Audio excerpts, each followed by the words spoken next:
Good morning guys. Luluto tayo ng pata ng baboy guys. Nilalaga ko muna guys. Tapos may kamatis to guys oh.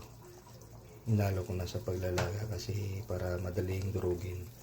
Saka ito yung ricados niya guys. Gabi, siling paba, spring onions, repolyo, kamatis,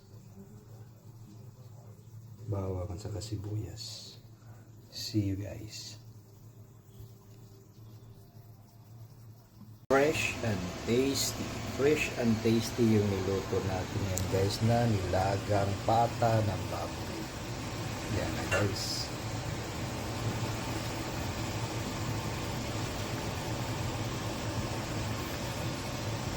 Nilagang pata ng baboy guys, yan. Ito.